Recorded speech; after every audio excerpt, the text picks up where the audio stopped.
Ya, tepuk tangan untuk semua.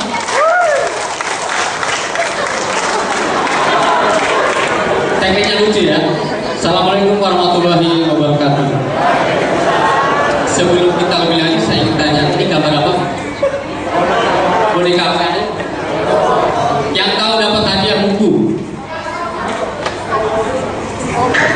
Boleh milih 2 buku, Berbisnis dengan Iman sama Menjadi Muslim Miliarder. Bagaimana caranya kalau calon-calon pengusaha kalau bertanya? Begitu saya tanya, siapa yang ingin bertanya? Saya mau mengajarkan teori, bukan teori tapi action. Ketika saya tanya sekarang, ini gambar apa? Saya ingin tahu. Siapa yang tahu? Kalau begini caranya, kita bakal ketahuan sukses yang akan datang seperti apa. Cara begitu bertanya dan cara menjawabnya. Saya minta begitu saya tanya, tahu apa gitu? Begitu langsung maju. Bila perlu loncat dari situ mas. Itu cara bisnis. Tanya sekali lagi, ini gambar apa? Siapa yang maju?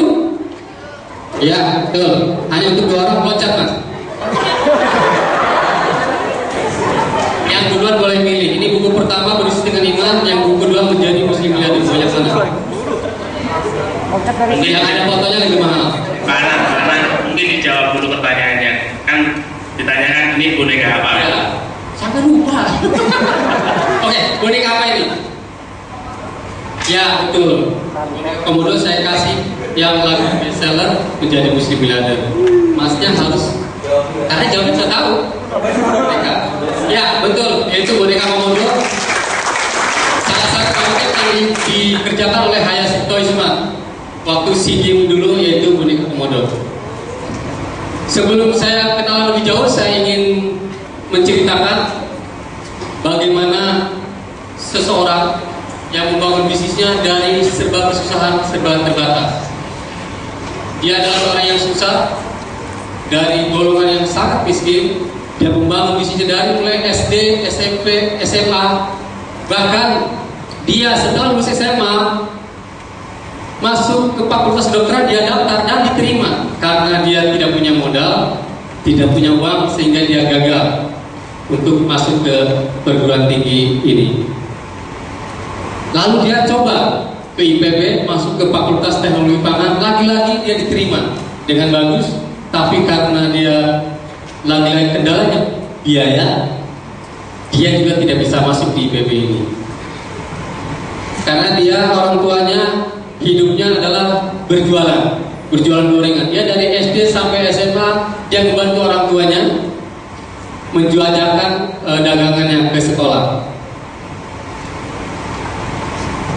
Dan alhamdulillah dia diterima di Fakultas Syariah Lembaga Ilmu Pengetahuan Islam dan Arab Libya sampai selesai. Dan dia menjadi dosen. Bahkan dia mengajar di fakultas yang dulunya dia ingini.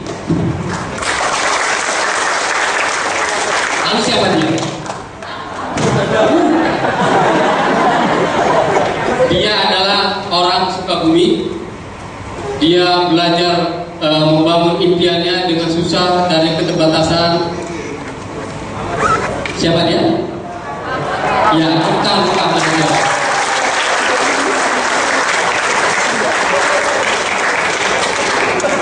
Itu dia, Ahmad Herawan. Lalu siapa saya? Saya bukan Superman.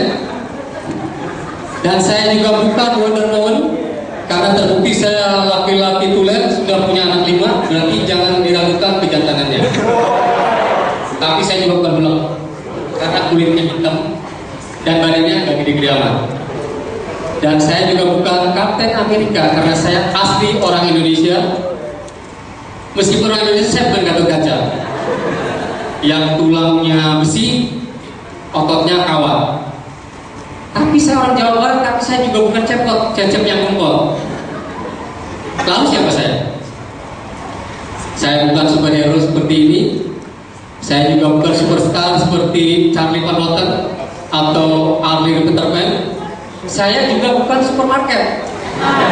Tapi Tapi ngomong-ngomong, di dalam menurut saya sudah banyak isi supermarket seperti Supermi. Dan istri saya kalau ngepel pakai Superpel. Lalu siapa saya?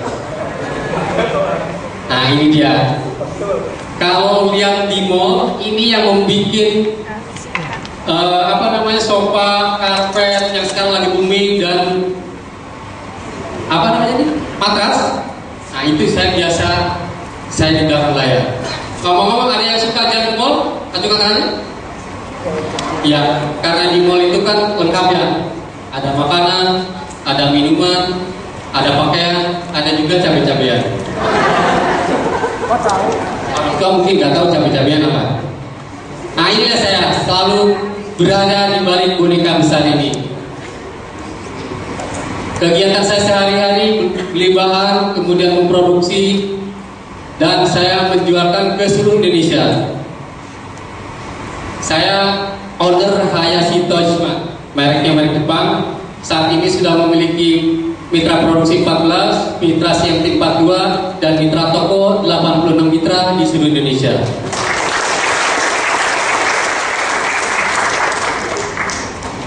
Ini target saya, mohon doanya.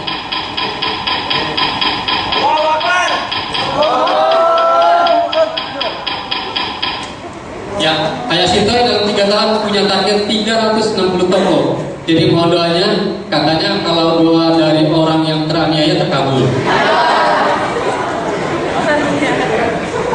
Dan dari bisnis ini saya juga sering diundang diliput oleh koran lokal maupun nasional, juga sering masuk di tabloid-tabloid lokal maupun nasional, juga sering ikut talk show, diundang di beberapa stasiun radio, juga pernah masuk di Tikendi, bosan jadi pegawai. Bahkan puncaknya di tahun 2013 saya membuat SEA Games, boneka SEA Games. Setiap hari saya diliput tidak kurang dari 19 stasiun TV, mengalahkan hari terken satu hari. Saya jadi sering talk show di beberapa stasiun televisi. Saya cepat aja karena waktunya 1 jam. Biasanya materi ini saya biasa 4 jam. Terus saya juga membuat beberapa buku. Itu pun tidak ada cita-cita saya jadi penulis buku, karena follower saya ada jutaan, sehingga Gramedia dan penerbit membiayai buku ini. Buku pertama, buku kedua, sampai buku keempat mereka yang biayain. Ini buku pertama, Berbisnis dengan Iman, dijual lumayan. Dan juga Muslim Miliarder, kalau dibandingkan di Gramedia, di Twitter dia lebih banyak lakunya. Buku berikutnya ini hari ini saya sedang dikirimkan dari Wahyu Media. Akan ada 5 orang yang beruntung saya akan kasih. Dan yang pertama baru masuk dari gorengan Pak, hari ini. Jadi saya dengan hari ini kebetulan baru jadi buku ketiga ini. Dia Tak Ingin Kau Menangis. Saya yakin hanya membaca 5 lembar saja udah buruh yang baca karena kena bawang. Terus buku keempat, ketiga yang akan datang, How to Make Boneka dan Sukses Berbisnis Boneka. Ini semua dibiayai oleh Gramedia dan Wahyu Media. Sama sekali saya tidak mengeluarkan uang untuk itu. Saya juga dari bisnis boneka ini sering diundang di beberapa perusahaan. Bahkan ini ada di antaranya beberapa perusahaan Jepang yang mau pensiun. Saya diundang di salah satu perusahaan Brixton. Dari hasil boneka inilah penghargaan yang saya dapatkan. Mungkin kalau ditulis bisa lebih banyak lagi.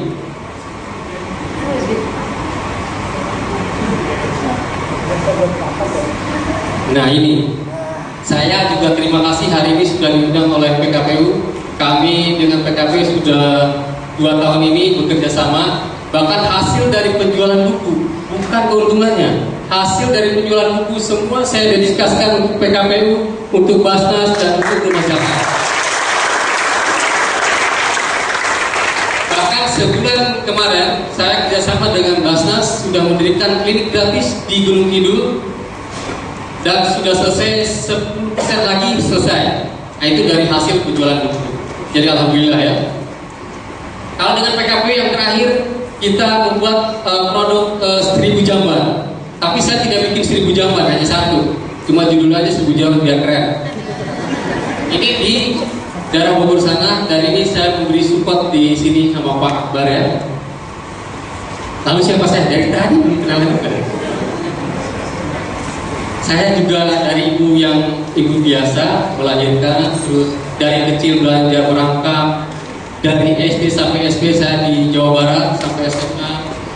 Bedanya saya waktu SD adalah di pesantren saya tinggalnya, sekolahnya maksud saya, dan tinggal juga. Lalu saya di kampus Tiap Sumadara Negara sampai sekarang kartu namanya masih ada. Saya sekolah 7 tahun dan tidak lulus. Kenapa? Karena saya sudah suka bisnis. Karena saya mulai sekolahnya itu karena sudah berbisnis. Dan sampai sekarang saya punya gelar S3, yaitu SD, SMP, SMA. Lalu siapa saya? Ini dia. Saya orang Sunda. Katanya kalau orang Sunda itu nggak kreatif, namanya selalu diulang-ulang. Contohnya Dim Samsudin, Asep Surasep, Aceng Suraceng. Ini juga sama. Nana Anang Sujana. Nggak kreatif. Makanya orang Sunda itu kalau lahirnya tanggal 10 bulan 10 2010, namanya siapa? Tenten Suraten.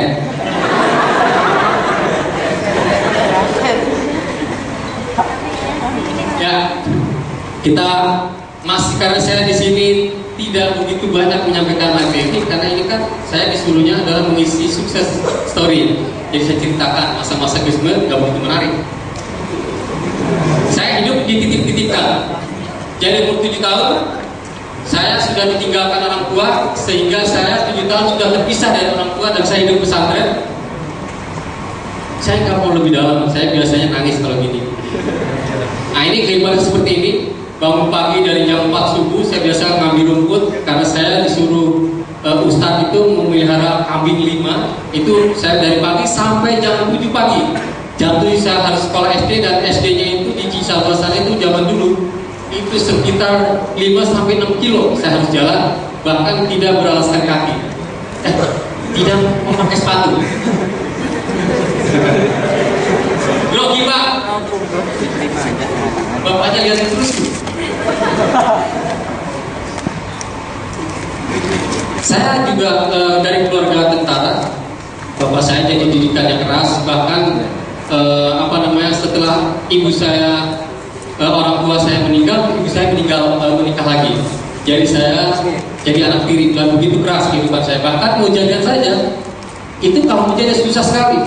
Saya pernah mau jajan itu aja 10 perak itu ditolong pakai pistol. Bahkan pernah sekali saya di kata maksudnya dicancak kali seharian.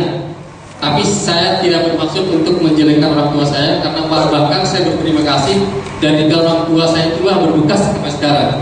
Dunia bisnis keras, jadi saya tidak ada tangisan dalam berbisnis.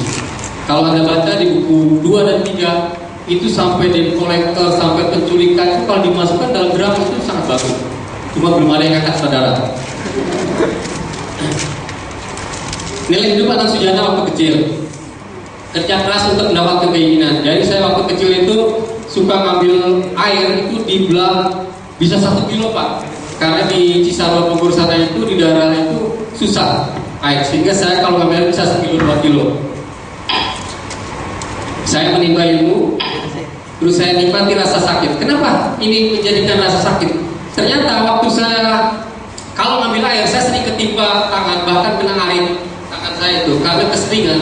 Rasa sakit itu sudah tidak ada lagi. Maka saya sampai puncaknya rasa sakit, saya nikmati rasa sakit itu.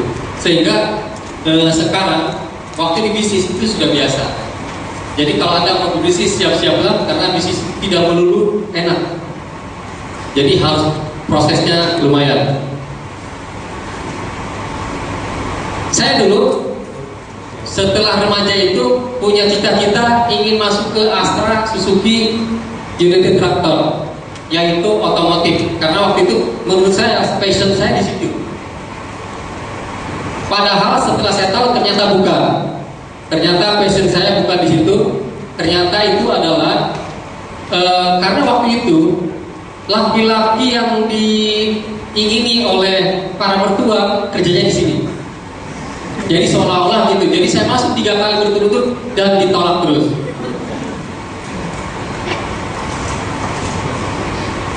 Bahkan saya pernah juga kerja di Jabesman sampai 3 bulan lamanya saya nggak tahan karena bolong-bolong ngebersihin seperti ini. Karena saya waktu ke Jakarta, saya tidak berbekal apapun, jadi saya pergi saja dan tanpa ada tujuan. Ini nanti di segmen buku-buku berikutnya ya. Nah, kebetulan saya masuk ke pabrik boneka dan diterima. Sesungguhnya pabrik boneka bukan passion saya karena saya anak tentara, mainannya biasa berantem, pistol-pistolan, gulat-gulatan, mainannya kok boneka. Itu bukan passion saya. Maka dari sinilah saya ketemu bisnis tidak usah seperti passion. Bahkan bagi saya orang yang hanya bisa ingin seperti passion itu kekanak-kanakan. Jadi menurut saya passion bukan segalanya. Tapi ketika kita mempunyai bisnis apapun bisnis itu terus kita syukuri, maka itu menjadi lebih besar dari passion. Yang paling penting adalah cara bagaimana kita mengolah hati, bukan passionnya. Kalau kita udah banyak bersyukur, gak penting lagi tuh mas, boneka, mobil, apapun. Bisa bertahan hidup. Nah ini saya cerita lagi mas. Kebiasaan saya sesungguhnya kalau seminar itu biasa dibiarkan liar. Nah belakangan ini saya lagi belajar pakai slide. Karena saya termasuk teman-teman di TDA itu anak sujana itu otak kanan loncat pagar. Jadi kalau nggak dibatasi, dia bisa kemana-mana ceritanya. Bahkan kata Putri Putrayasa, kalau berdua dengan Pak Anang tidak boleh bicara pakai peta gitu. Pak Anang gini-gini, jadi orang baru ngomong sih udah kemana. Nah sekarang pun sama, saya lagi belajar. Kali ini belajar pakai ini supaya teratur. Karena ternyata tidak begitu banyak cepat memahami apa yang saya bicarakan. Karena apa? Karena itu tadi, saya mikir ke sini otak saya udah dijauh. Jadi nggak nyambung. Jadi harap dimaklum. Karena saya S3 kan, nggak apa-apa kan. Bekerja ekstra, kenapa? Saya ingin cerita juga. Saya tidak pernah waktu kerja ingin jadi expert di boneka. Saya tidak pernah masuk jam 8 pulang jam 4. Itu standar. Saya masuk jam 7 meskipun tidak dianggap lembur. Saya masuk jam 7 sudah mulai dan jam 5 jam 6 saya baru pulang. Kenapa saya lakukan? Karena saya bekerja ekstra, karena saya ingin expert. Jadi bukan uang tujuannya. Jadi uang saya belakangin, yang penting saya ingin jadi expert dulu. Itu yang saya lakukan, bekerja ekstra. Kemudian nilai hidup bekerja lebih standar, artinya apa yang standar oleh perusahaan waktu itu di Walt Disney Asian Industry, standar itu saya lebihkan. Bahkan saya banyak membantu teman-teman. Saya bagian gudang, tapi saya membantu. Saya finishing. Tujuannya dulu adalah membantu. Tapi belakangan itu menjadi positif saat saya kena PHK, saya menjadi expert di bidang ini. Jadi tujuan awalnya sesungguhnya tadinya bukan belajar, tapi membantu sesama bagian produksi lain. Terus jangan batasi diri. Saya tidak pernah membatasi diri, meskipun saya bagian gudang, tapi saya bisa mengerjakan apapun yang teman-teman ingin bantu. Nah, tahun 94 saya di PHK. Makanya kualat tuh, tahun 98 Asiananya bangkrut karena saya PHK duluan.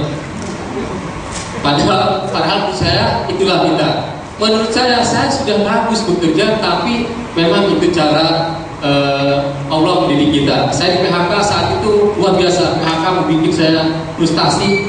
Tapi setelah 2 tahun setelah itu saya merasa bahwa PHK itu membawa berkah. Tahun 94 saya mendirikan toko boneka, dan dengan modal 5 juta dalam waktu 2 tahun saya punya toko 17 toko dalam 2 tahun dengan omset per hari 25 juta. Itu umur saya sekitar 22 sampai 23 tahun saat itu.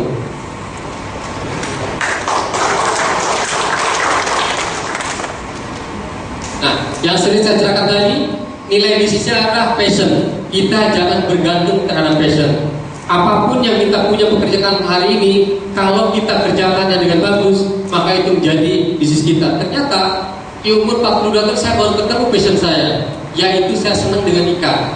Jadi kalau saya lihat ikan hias, saya bisa seharian nggak makan, nggak minum. Itu saya senang.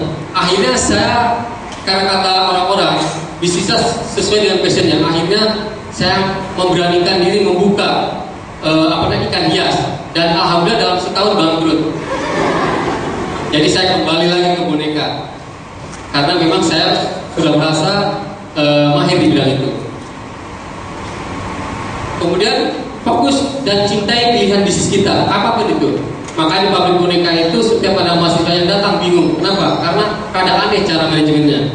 Hayashi itu fokus terhadap ketidakfokusan, jadi nggak fokus. Bahkan teratur terhadap ketidakteraturan, jadi nggak ada teratur, suka-suka.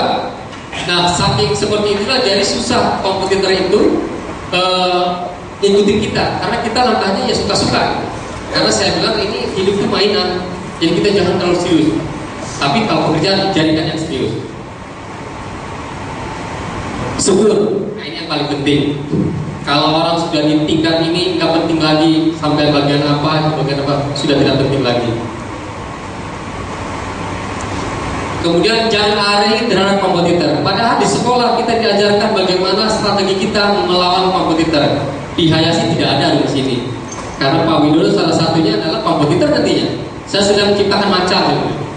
Bahkan memang beberapa teman saya yang lain ada yang mendahului kita, bahkan ada yang omset sekarang sudah 10 miliar sebulan, dan gurunya masih di bawah itu.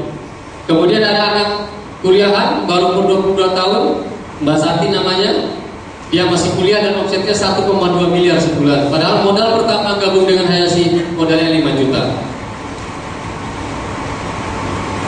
Kemudian jangan mencari pekerjaan yang kita cintai, tapi cintailah pekerjaan yang kita kerjakan. Ini bertentangan, lawannya dari passion. Jadi passion bukan segalanya. Pak, kayaknya kalau saya pusing nanti ini pada pusing gak Pak? Tadi lagi belajar bisnis model, diacak-acak lagi Pak. Tapi mudah-mudahan enggak. Karena biasa orang bisnis itu praktis, ngomongnya suka-suka. Nah diatur kayak gini, saya nggak tahu kan? Betul nggak? Ya, saya lagi belajar, jadi sama-sama kita belajar. Makanya karena saya belajar disuruh kemana aja saya mau, karena saya ingin jadi expert. Uang belakangan, nanti saya belajar dulu. Kalau sudah bisa baru saya tarik Pak. Semenit misalnya 3 juta. Kalau udah mahir. Ya. Saya membangun bisnis dengan bekerja keras, dengan support. Ternyata tahun 98 tetap saya bangkrut. Bahkan saya meninggalkan utang 50 juta. Nah, kebangkrutan inilah diangkat di TNI itu menjadi luar biasa. Kenapa? Karena sungguh tragis. Dari 4 tahun saya bangun sampai umur 25 saya udah punya rumah 3, mobil 3, harus kehilangan, bahkan saya mempunyai utang 50 juta. Nanti kalau yang jelasnya bisa lihat di buku itu lebih detail.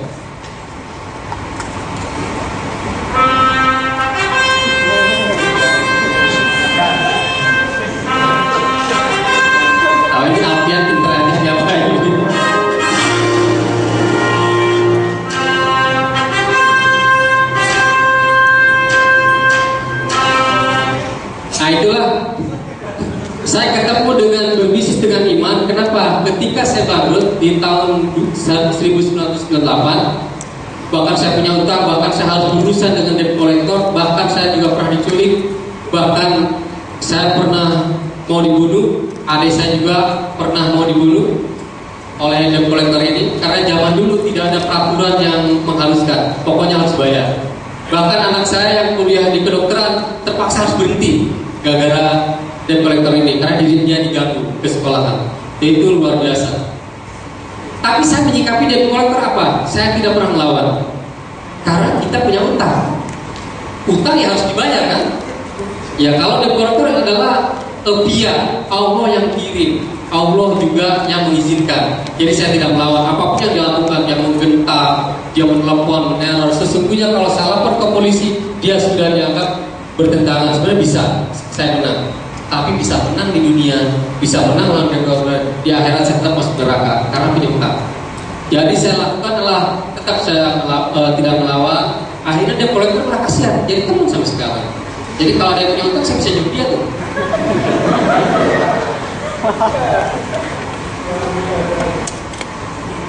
Jadi itulah kenapa saya setiap punya masalah saya selalu mikir dulu. Jadi masalah sesungguhnya ada ujian dan solusi untuk naik kelas. Ketika debt collector, bahkan debt collector bukan 1 bank Pak, 5 bank. Karena saat itu saya lagi gila-gilanya senang ingin melebarkan sayap 5 bank, dan 5-5-nya itu. Jadi kalau Bapak satu aja udah gak keturunan pusingnya 5 bank Pak. Dan akhirnya dari setiap nilai inilah saya bisa membuat waralaba produksi dari sini. Karena saya berpikir, gimana caranya ya saya pengen punya uang, tapi tidak pinjam lagi, yaitu kreatif. Akhirnya saya bikin mitra produksi, lahirnya seperti Pak Widodo ini. Pak Widodo kalau gabungan saya bayar 100 juta Pak.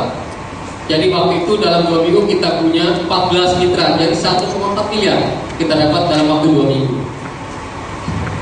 Terus saya juga membuat toko. Nah toko udah ada 86 itu dikalikan 36.000. Silahkan hitung, lumayan kan? Nah itu salah satunya kenapa dengan debt collector saya berbuat baik, karena saya ingin dibalas oleh Allah, dan itu ternyata hikmahnya. Di balik debt collector ternyata otak saya harus berpikir, jadi nyari uang tanpa modal tapi pakai otak, yaitu dengan mendirikan waralaba produksi, waralaba toko, dan waralaba IAC mobile.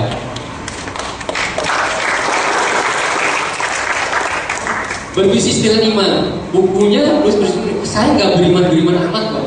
Sesungguhnya saat ini saya hanya ngomong berbisnis dengan yakin, tapi karena Gramedia kurang menarik Pak, kurang strategis.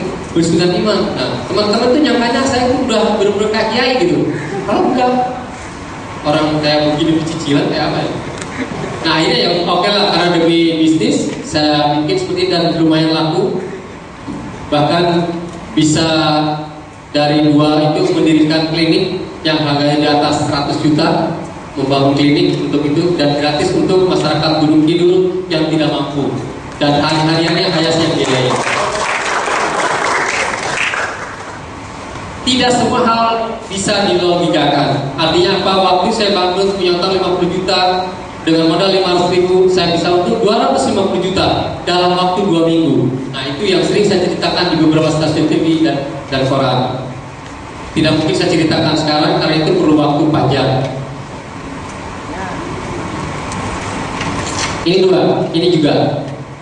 Masalah kalau responnya positif maka hasilnya akan positif.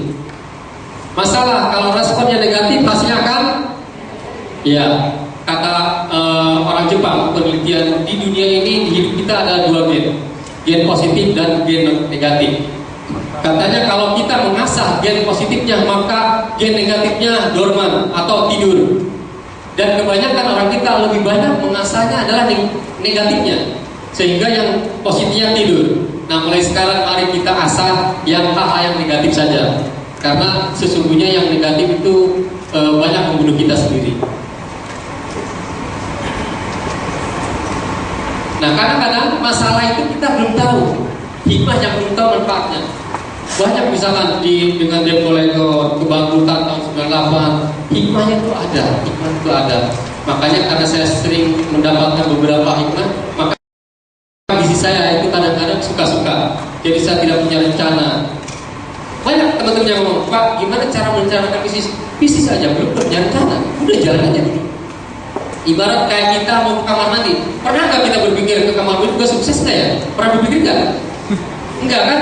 Kita masuk kamar mandi, kalau nggak ada sabun, cari sabun. Masuk kamar mandi, kalau nggak ada sikat gigi, cari sikat gigi. Itulah cara saya. Bahkan di baju saya ditulisin berpikir 1%, bekerja 99%. Jadi pikirnya saya cuma sekali. Makanya saya gagal. Jangan ditiru. Ya segagal-gagalnya orang pengusaha masih tetap kamu hendak.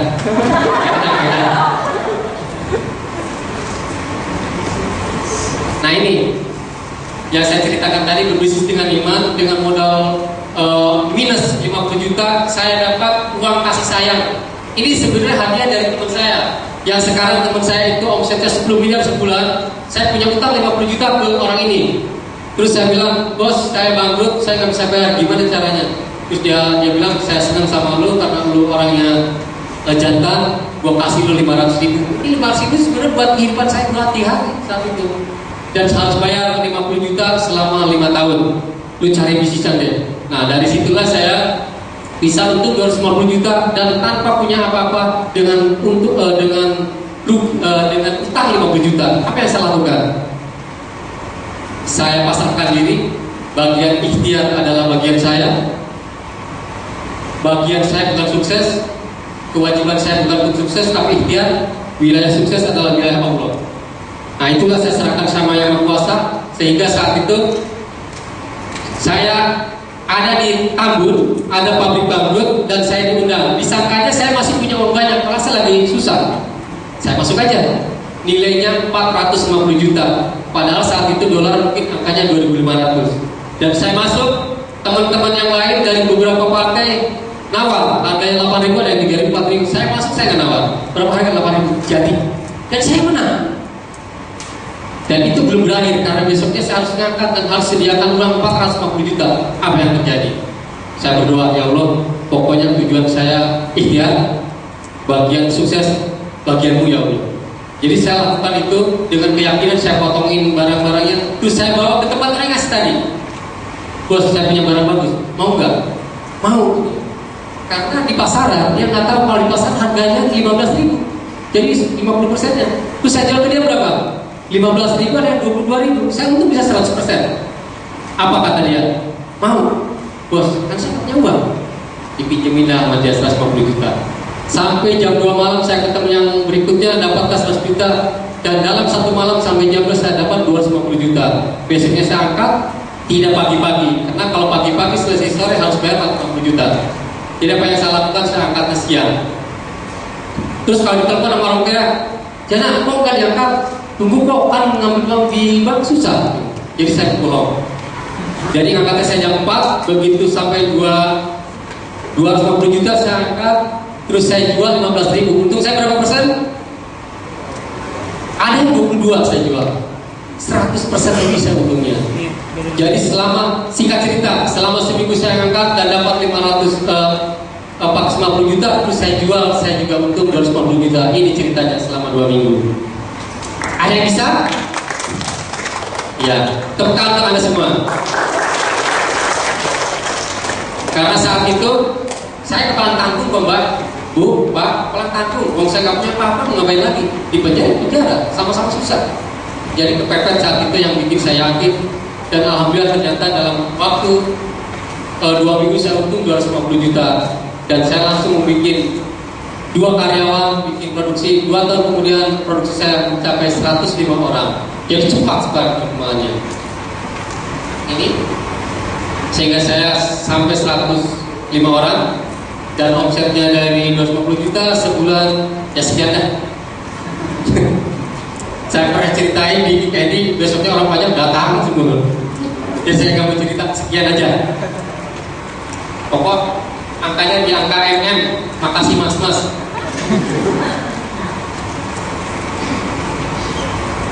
Nah, nilai hidup yang saya dapatkan ini, ternyata kalau menjadi seorang muslim nggak pintar juga nggak apa-apa, tapi harus pintar. Karena ternyata saya sering ngobrol dengan Pak Widodo, saya sering di kanan sedekah, di kiri hasil. Itu saya buktikan langsung. Tapi dasarnya manusia nggak percaya, tetapnya nggak percaya. Padahal tiap hari ada bukti. Ketika saya misalkan ke PKPU atau Basnas atau sehari, misalnya angkanya 5 juta gitu, itu di atas bisa 60-70 setiap hari. Jadi bisnis saya itu setiap hari menyumbang ke dana-dana sosial itu tiap hari, karena saya nggak mau lagi berbisnis dengan manusia. Yang saya inginkan adalah berbisnis dengan Allah saja, karena sudah saya buktikan. Jadi kekuatan duha, kekuatan sedekah, dan kekuatan iman. Sebenarnya kalau ini dijalankan, nggak pinter juga nggak apa-apa Pak, dapat gitu. Tapi tetap nggak percaya, lebih percaya sama setan.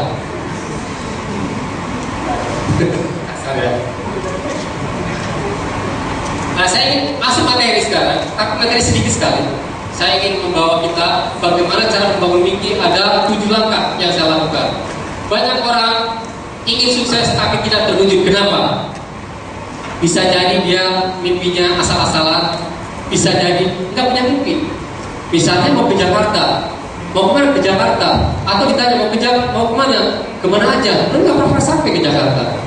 Jadi kalau saya ada 7 langkah ini bisa dilakukan, dan ini sudah dibuktikan. Saya sudah membuktikan bagaimana bangun mimpi. Pertama yang saya lakukan adalah menetapkan impian. Dulu waktu saya dalam 6 bulan pengen punya shogun, saya gambarkan shogunnya di dalam buku gambar saya, dan saya tulisin dalam 6 bulan. Padahal gaji saya cuma 70.000. Shogun waktu itu di atas 3 jutaan. Tapi ternyata setelah digambar, dalam 1,5 bulan saya memiliki motor shogun. Hanya 1,5 bulan, padahal targetnya 3 bulan. Terus kemudian saya waktu pulang ke Jasingan ke orang tua saya, setelah punya suatu saya cerita ke orang tua dan kakak saya, tahun depan saya ingin bawa kakak anak ke sini. Terus saya ketawain, dianggap orang gila sama orang tua saya, sama teman-teman saya. Saya gambarin di buku, ini katanya yang saya ingin. Ternyata dalam 6 bulan saya tidak mendapatkan kakak anak, tapi mobil yang lebih bagus, yaitu Perosa. Dalam waktu 6 bulan, bukan setahun. Itulah kekuatan menetapkan impian. Sampai apa? Kuatin impian. Ini pentingnya. Meskipun saya tidak percaya dengan kekuatan pikiran yang sering laku di seminar-seminar, karena bagi saya kekuatan pikiran itu terlalu kecil dibandingkan kekuatan iman, kekuatan keajaiban. Karena kekuatan pikiran tidak melahirkan keajaiban, tapi kekuatan iman lahirlah keajaiban-keajaiban. Kalau mau tepuk tangan dengan aja, jangan ragu. Ya, tepuk tangan untuk kita semua. Yang kedua, semangat membara. Yang dimaksud semangat membara itu tidak sekedar ingin ke Jakarta gitu. Harus ada dorongan, ada daya dorong. Misalnya, contoh 2 orang mau ke Jakarta, yang satu mau jalan-jalan, yang satu mau ngambil obat karena orang tuanya sakit keras. Mana yang akan cepat sampai ke Jakarta? Seperti itu. Buatlah dorongan, semangat yang membara. Sepertinya kalau kita tidak berhasil di bidang itu, kita harus mati. Nah itu seperti itu. Jadi kita terpacu. Nah itu langkah kedua yang saya lakukan seperti ini. Misalnya, kenapa nama Hayashi pakai nama Jepang? Karena orang Jepang kalau tidak berhasil harus bunuh diri. Tapi saya orang Islam tidak harus bunuh diri. Tapi ketika saya menetapkan impian, harus berhasil apapun yang terjadi. Nah itu ya yang saya bilang tadi, semangat yang membara. Seperti contoh, anak kecil di dalam rumah, kalau tok-tok buka ya. Kalau hanya terkunci aja paling ya udah nanti. Tapi bayangkan anak kita di dalam rumah kalau sedang kebakar, apa yang kita akan lakukan? Kita akan mendobrak pintu itu dan lakukan seperti itu untuk mencapai impian, semangat yang membara seperti kepepet. Itu yang banyak berhasil. Langkah ketiga, cari caranya. Mau ke Jakarta itu caranya cari. Bisa pakai pesawat, bisa pakai mobil, pakai motor di sana, bisa pakai sepeda, jalan kaki. Nah, itu caranya. Kalau kita udah tahu caranya, lebih mudah belajar. Tanya ke teman-teman yang sudah expert, ya. Nah, nebeng itu boleh, itu biasa nebeng. Lalu fokus pada jalannya. Kalau mau ke Jakarta, ya ke Jakarta. Jangan sampai baru nyampe pertengahan diajak ke Tangerang, terus ikut ke Tangerang. Sampai ke Jakarta, nggak bakal sampai. Kebanyakan orang merasa sudah dirinya jadi di Jakarta, padahal dia udah di Bogor, membangun rumah, terus berkeluarga. Dia merasa udah di Jakarta, padahal dia tidak masuk dalam impiannya. Nah ini juga fokus pada jalannya, bukan fokus pada Naruto ya. Ini Naruto. Saya juga bikin boneka Naruto, jadi sambil marketing. Disiplin. Banyak orang yang ingin sukses, banyak orang ingin jadi juara kelas, tapi dia tidak disiplin belajar terus menerus. Nah ini kayak seperti ini. Lalu, nah ini yang saya lakukan, zakat bayar di muka. Beberapa itu saya sering tanya ke Ustadz, boleh nggak ya zakat dibayar di muka? Ada yang bilang boleh, ada yang enggak. Sepanjang saya tidak bilang tidak diharamkan, saya lakukan. Sepanjang ini bukan bid'ah, saya lakukan. Jadi saya begini, ketika saya ingin omset 1 bulan 1 miliar, keuntungannya 100 juta, saya bayarkan duluan bulan ini 2,5%-nya yaitu 2,5 juta. Saya bayar duluan tuh ke lembaga zakat. Terus saya niatin. Terus saya berdoa dalam tahajud, ya Allah, saya sudah berzakat nih 2,5%, 2,5 juta. Tinggal Allah kabulkan awal bulan 1 miliar. Itu cara saya. Ada beberapa kali terwujud, ada yang enggak, tapi lebih banyak terwujudnya. Jadi ternyata mudah loh. Coba deh. Coba dengan yakin. Nah kalau belum terwujud berupa uang, karena kan balasannya kan tidak melalui uang. Banyak hal dan kita nggak usah berpikir. Kalau mikir ke situ stres. Udah jalanin aja. Sedekah. Karena zakat bisa menentukan di dalam bisnis, sedekah bisa melipat gandakan. Ini sesungguhnya yang saya lakukan selama ini. Jadi apa tadi langkah-langkahnya? Terus? Semangat membara. Dua. Belajar, cari caranya. 3. Ini bilang 3, jawabnya 4. 3. Ya. 4. 5. 6. 7. Tepuk tangan untuk Anda semua. Sangat mudah kan? Coba sekarang saya ingin berdiri. Saya ingin tahu. Saya berdiri, ayo. Saya ingin tahu 5 tahun yang akan datang sukses Anda seperti apa. Dilihat dari suaranya nanti. Saya juga pernah ini belajar dukun.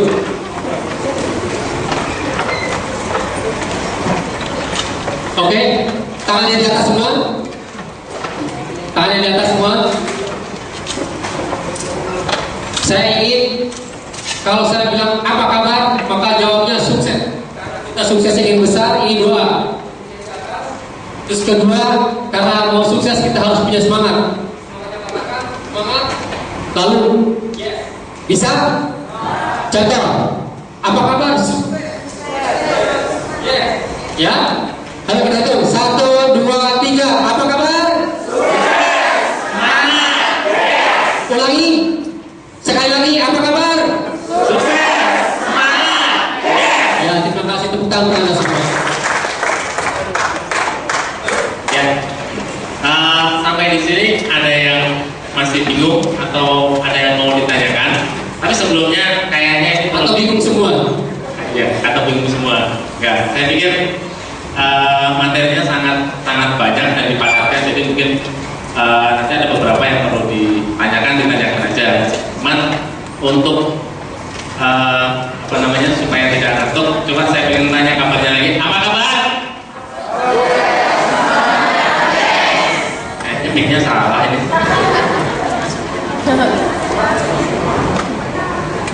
Harusnya bagaimana? Apa kabar?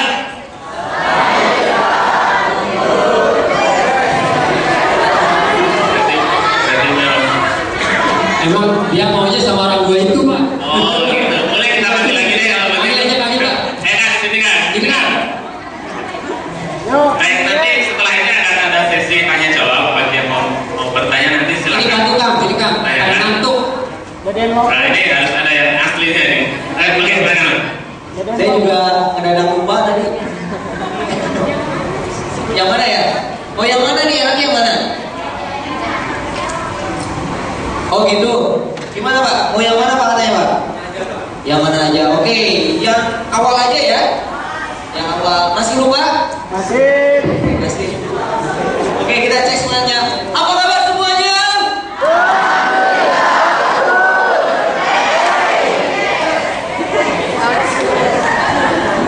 Alhamdulillah.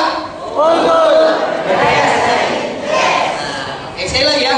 Apa kabar semuanya?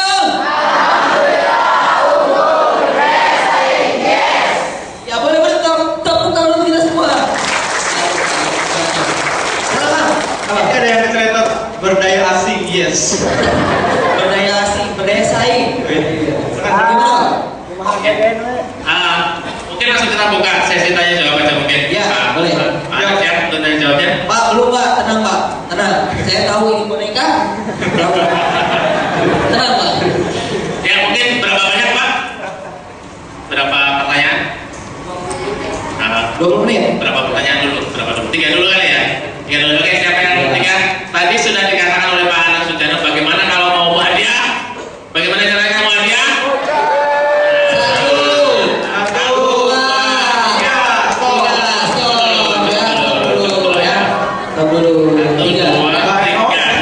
Mohon maaf. Sudah 3 kali dulu. 3 ya. Ya, cukup 3 dulu. Silakan. Dari mana dulu? Dari mana dulu? Namanya siapa Mas? Mas ada di sini loh. Iya.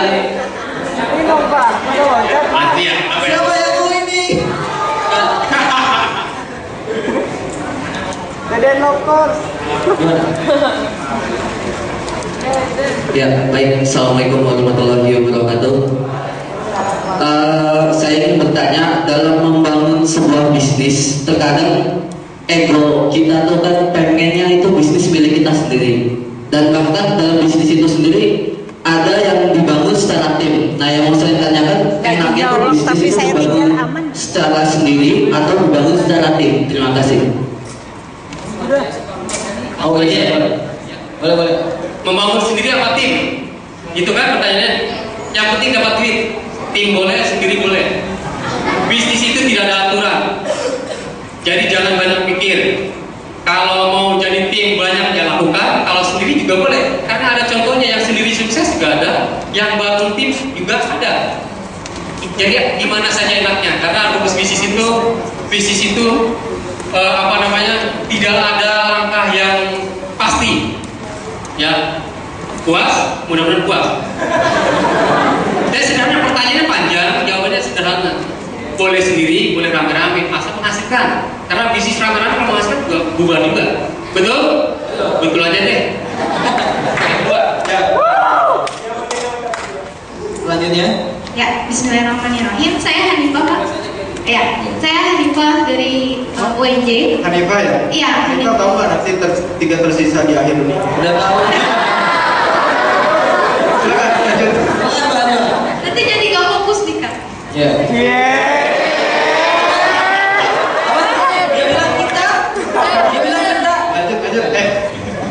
Ini Pak, 7 langkah tadi itu kan salah satunya disiplin.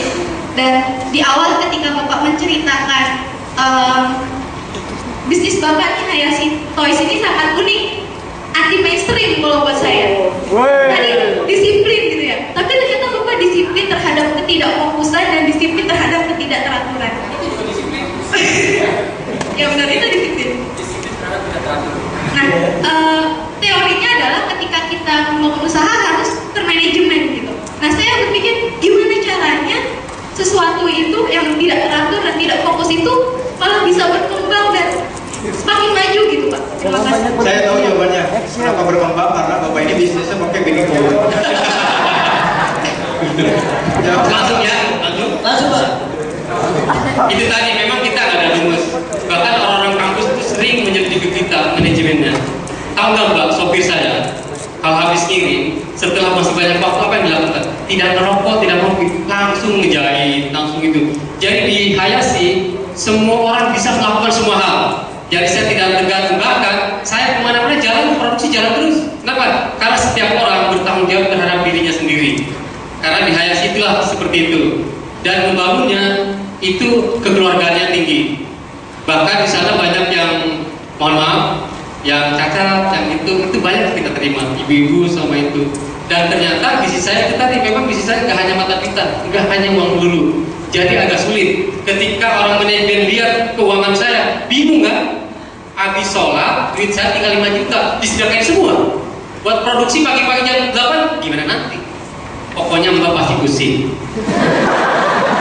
Jadi itu manajemen saya dan agak sulit ditiru. Ketika dia ditiru, sedekahnya nggak pol, dia akhirnya nggak dibalikin. Jadi kalau tadi manajemennya itu tadi manajemennya tuh bagian sopir aja bisa jadi kepala cutting, kepala itu, bahkan dari praktik bisa nyupir.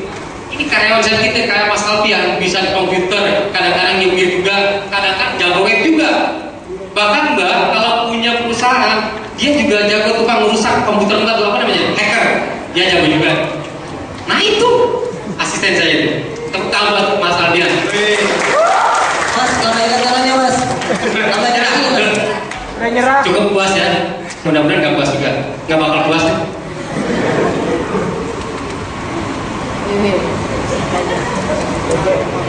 Jamaah. Oh langsung. Oh nanti katanya mau dipotong langsung Pak. Sekalian.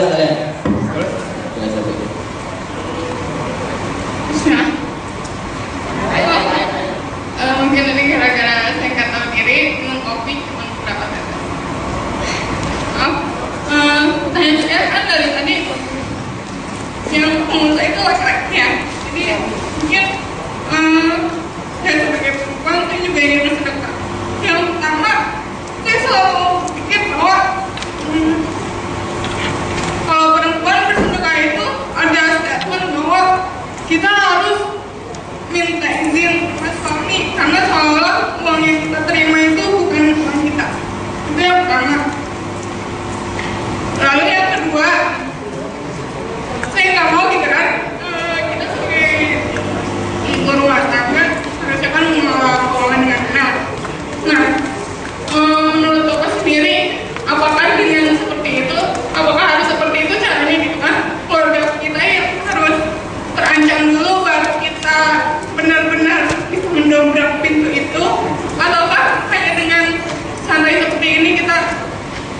Saudari Zino.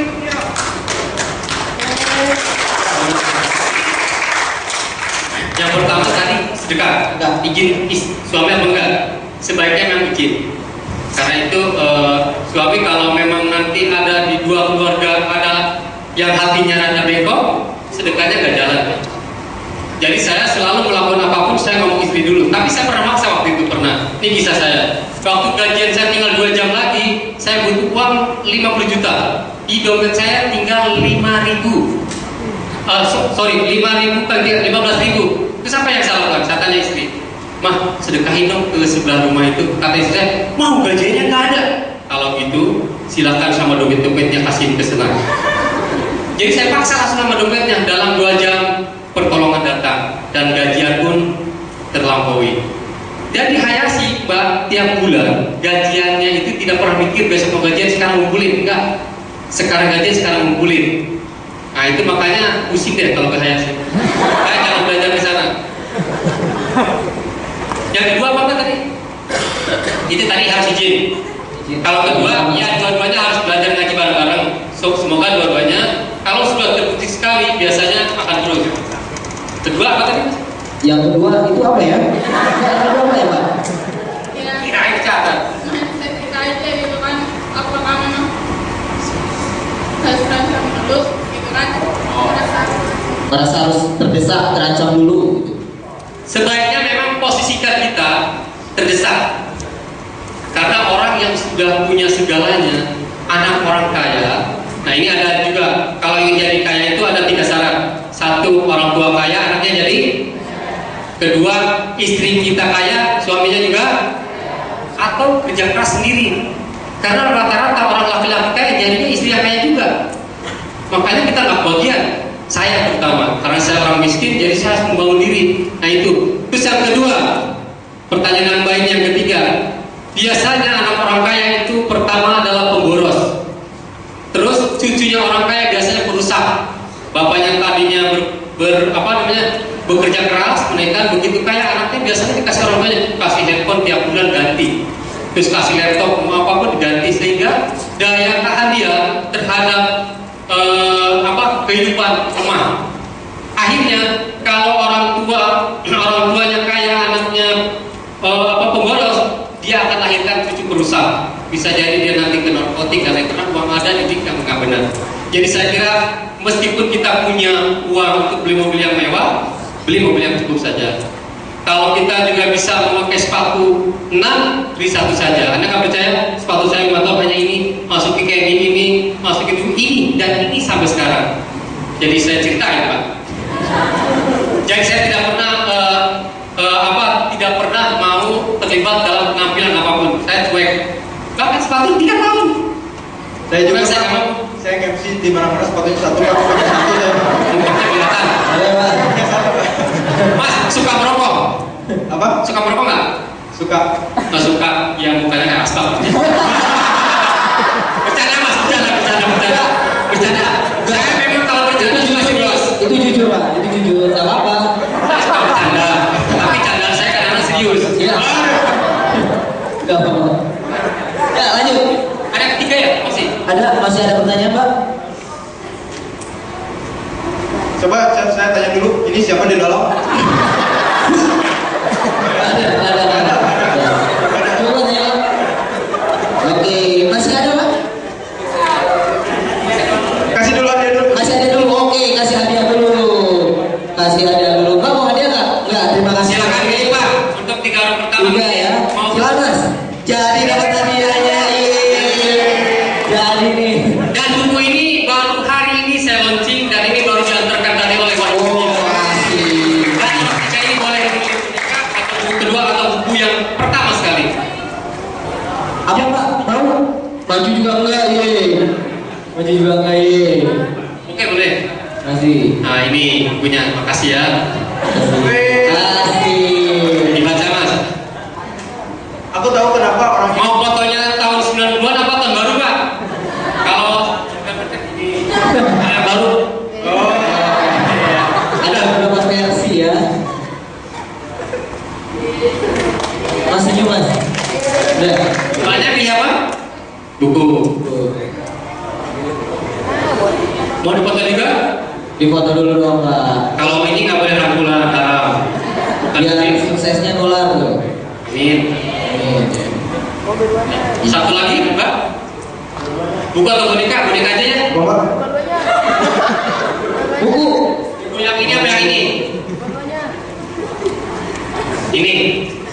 Ini. Oh, ini. Menjadi muslim miliarder ini biasa lah. Oh, asik. Kita doakan Terima semoga kasih. Boleh tepuk tangan dong. Udah foto dulu. Udah keluar. Masih. Pokoknya masih ada. Masih ada, masih ada. Tinggal nanti. Ya, masih ada. Boleh ya? Dede mau yang mana? Mau yang ini atau yang ini? Sesuai aja ya.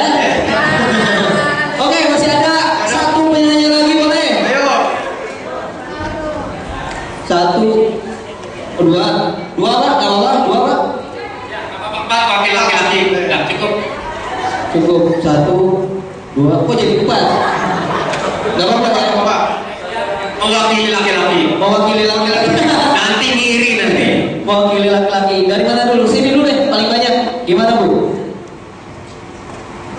Nama saya Herlina. Yang ingin saya tanyakan,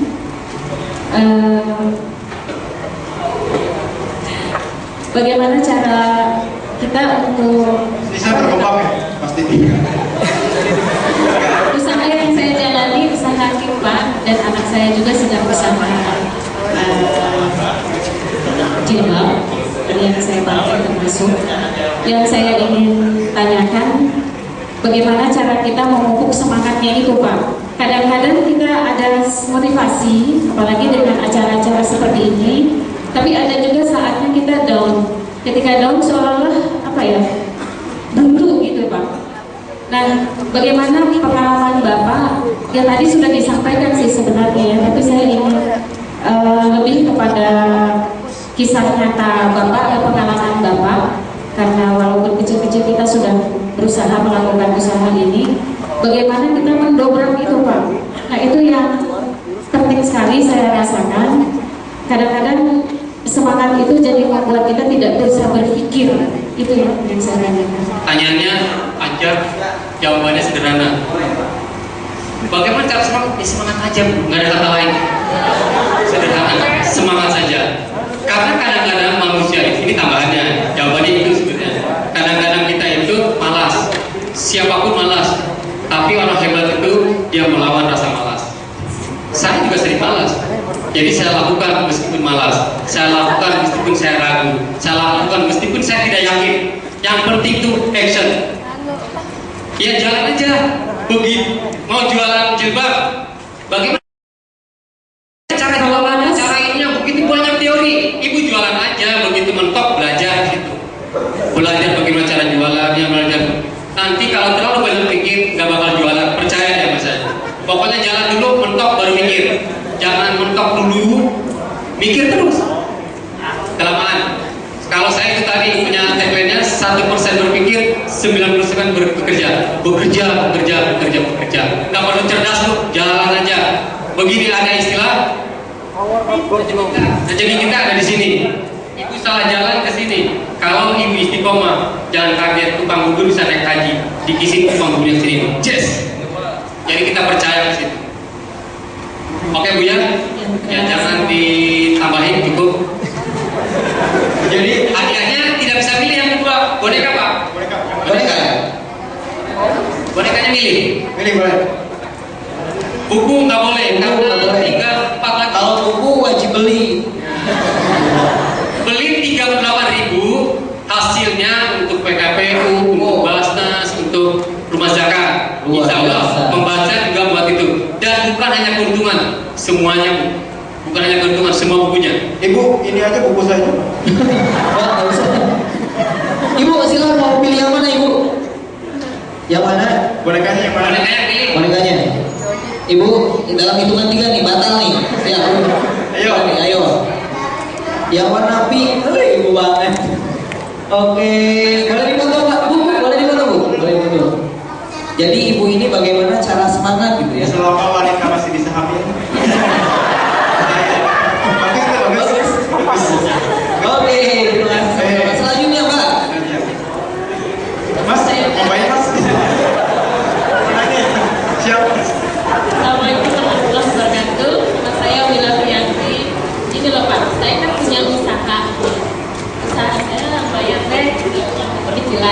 Nah, usaha saya tuh banyak ikutin gitu Pak. Tetap sih kan usaha mainan juga nih, tapi sekarang bukan tetap sih masih ya, vakum deh gitu ya. Nah, iya, udah gitu nih. Kayak gini, banyak usaha saya menipu usaha saya. Udah gitu banyak yang jelek-jelekin juga Pak. Udah jelek sih. Tapi ngaku.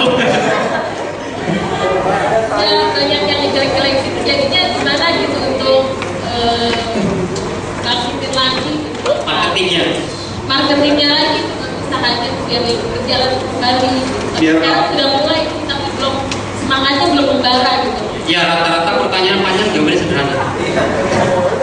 Katanya tadi kan begitu panjang, dijelek-jelekin, ya udah kenapa mikirin orang lain?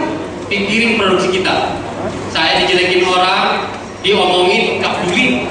Saya produksi kita, jadi ini bukan tentang orang lain, tentang diri kita. Kalau kita bagus, nggak bakal keluar yang jelek juga. Kalaupun jelek, biarin aja.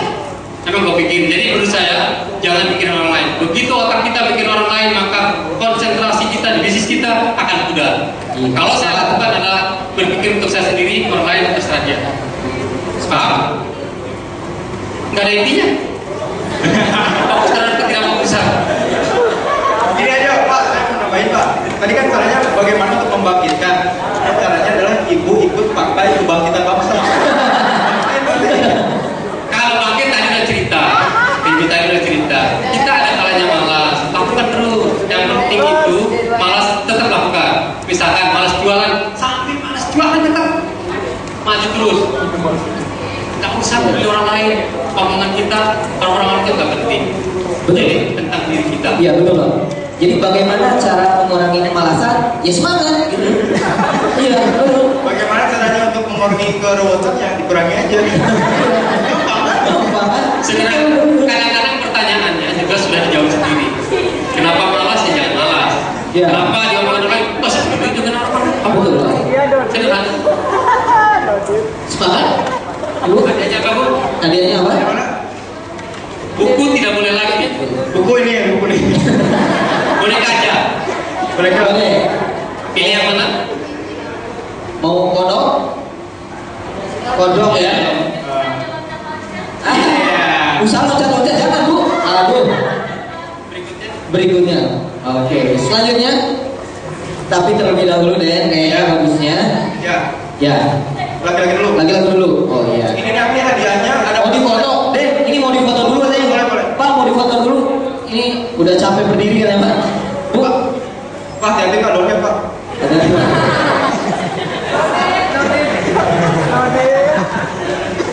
Oke, silakan. Oke. Mau di. Oh udah. Oh iya, boleh. Mas, silakan Mas. Lupa nanya ya, boleh apa? Assalamualaikum warahmatullahi wabarakatuh. Nama saya Husein Aribowo. Saya ingin menanyakan satu hal sebenarnya. Tadi dari yang 7 nilai itu, saya nanya di poin 4, fokus terhadap jalannya. Yang saya alami saat ini itu ya alhamdulillah gitu. Saya memiliki beberapa usaha seperti lembaga privat, lalu shop durian, lalu pulsa, dan butik collection. Jadi saya masih belum paham itu maksud fokus terhadap jalannya. Apakah saya cukup satu menjalankan bisnis saya atau keempat-empatnya saya tetap jalan, tapi kan harus terbagi fokusnya, seperti itu Pak. Mohon bimbingannya, terima kasih. Ya, fokus terhadap kita fokusan bukan berarti kita fokus benar-benar nggak fokus. Orang kaya itu banyak pasif income-nya.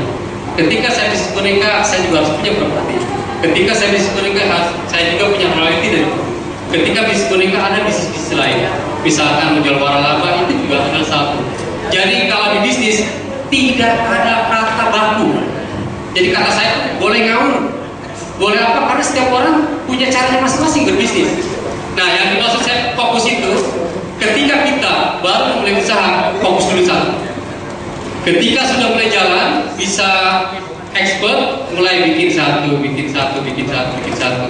Itu maksudnya. Jadi jangan ditelan langsung, memang harus diterjemahkan bahasa saya, Pak. Jadi harus ditafsirkan dulu katanya. Kenapa? Saat saya ketemu ilmu hari ini, saya ngomong hari ini. Tapi setelah ketemu berikutnya itu ada. Jadi kenapa katanya? Jadi orang itu begini, ilmu banyak itu penting, tapi lebih penting lagi dapat hikmah dari ilmu itu. Dapat hikmah dari mana? Ketika kita berjalan, ketika kita action. Nah, di yang keempat itu saya membangun Hayashi, saya fokus. Dan saat itu saya fokus. Tapi ketika saya ada bisnis yang lain, saya juga fokus di sini. Seperti hanya bisnis jangan satu, ada bisnis kedua, ada bisnis, tapi semua harus fokus. Digabungin, tidak fokus semua. Jadi sampai juga artinya ya harus paham sendiri ya, pasti tambah pusing nanti. Jadi fokus, tapi tidak fokus. Jadi gimana artinya? Sebenarnya mudah. Kalau Anda baru bisa satu, fokus dulu satu. Tapi ketika tadi ini udah bagus, bagaimana mungkin Anda ini belum expert, terus udah pindah, hancur sebentar lagi juga. Kuatkan di sini, baru mulai ini bangun. Jadi fokusnya bukan hanya satu, fokus. Akhirnya fokusnya sedikit. Kenapa? Karena mulai ditaruh orang lain, dan kita udah tidak dibilang itu lagi. Paham ya maksud saya? Memang terjemahannya harus panjang. Silakan untuk memilih hadiah. Ya, hadiahnya apa? Hadiahnya apa? Nah, hadiahnya dulu.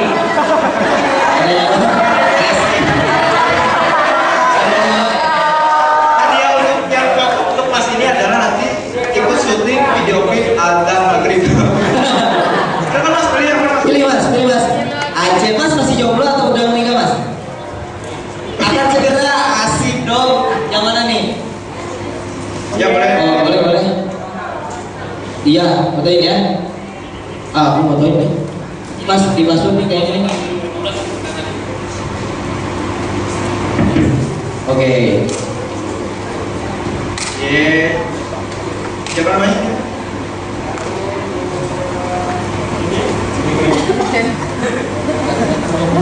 Langsung ganti DP ya mas ya. Oke, siap. Oke, beres ya semuanya udah ya? Udah ya? Udah ibu udah. Oke, terima kasih informasinya. Masih ada satu lagi Dede. Ih, kasihan. Kamu Mbak, ini apa Mbak? Jalan Mbak. Assalamualaikum warahmatullahi wabarakatuh. Perkenalkan, saya Ade Septiana. Saya sebenarnya sudah lama berkecimpung di dunia bisnis. Hanya 3 kali, alhamdulillah saya bangkrut total.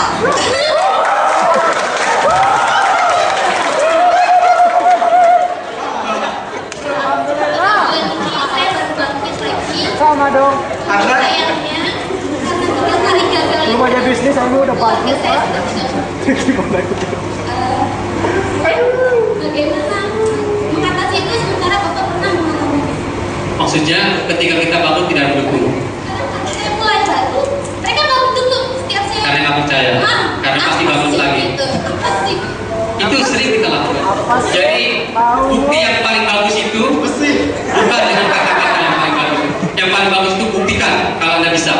Baru yang mendukung lama-lama juga dia. Kerja. Jadi cara buktikannya apa? Ke hasil karyamu. Jadi sekarang biarin dihina, nggak didukung, buktikan aja terus. Begitu dia berhasil, semua orang akan dukung kok. Jangan sekali-kali kita bikin berat. Ketika kita bertanya berat, otak kita juga akan berat. Masuk kalau saya sadar ya. Kalau berat. Apa sih? Untuk Oh, itu saja, kita jangan dikutuk, tidak boleh. Banyak batu-batu sekarang berdiri kan, nah itu dikutuk jadi batu. Oke, saya sepakat. untuk Mbak ini saya punya sobat baku.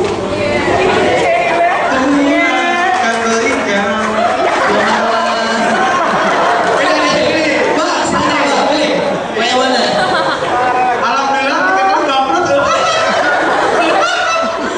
Boleh di ini. Foto bersama nih. Foto bersama Pak. Mbak. Jalan dulu. Mbak. Oh betul. Dan fotoin deh. Ini jasa masih ada Bu. Masih komplit, ada bisnya. Dan ini gimana sih? Iya.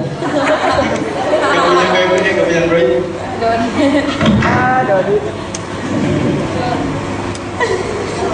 Ya, senyum ya. Baterainya lowbat. 1, 2, 3. Oh, gak bisa katanya. Sip. Oke, beri tepuk tangan yang meriah. Luar biasa materinya nih. Success story dari Pak Ana. Tapi Pak, sebelumnya jangan dulu beranjak karena ada pemberian cenderamata dari PKPU untuk Bapak Ana yang akan disampaikan langsung oleh Bapak Imam. Dipersilakan untuk Bapak Imam untuk maju ke depan. Duduk. Iya. Tangan lo untuk Bapak Imam. Tepuk tangan yang meriah untuk Pak Imam. Oh, boleh.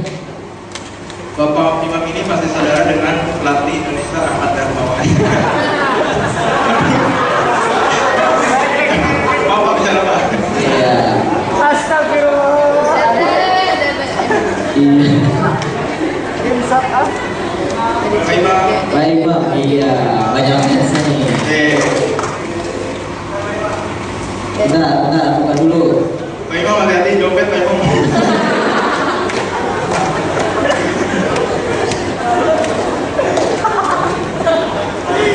Amin. Aduh, aku juga dong.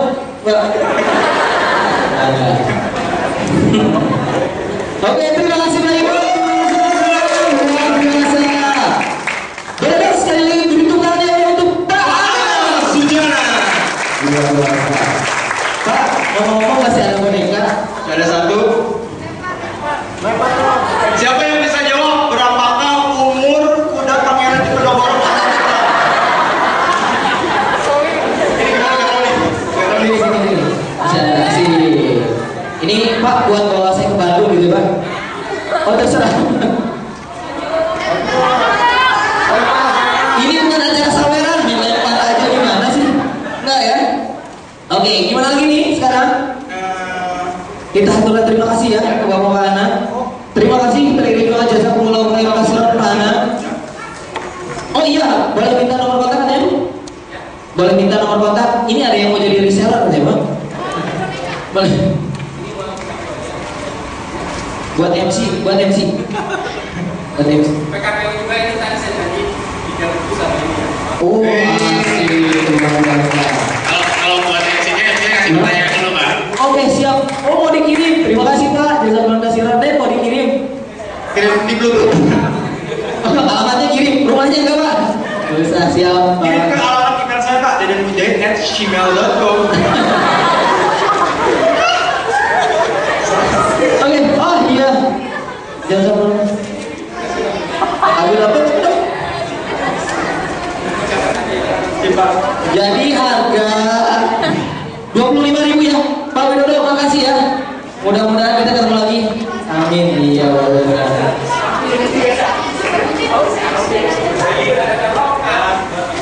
Iya dicatat aja. Gak apa-apa. Anda? Siapa Anda? Oke, gimana? Luar biasa ya. Success story dari Pak Anang ini dari nol ya merintisnya. Ya dari nol sekali benar. Iya, anak militer ya, bisa jadi jualan boneka. Tapi ngomong soal militer ini hubungannya ada dengan polisi. Kemarin saya dibilang kamu polisi. Kamu kenapa spionnya cuma satu? Harusnya dua. Emang kenapa? Spionnya satu Pak. Kalau spion satu itu bukan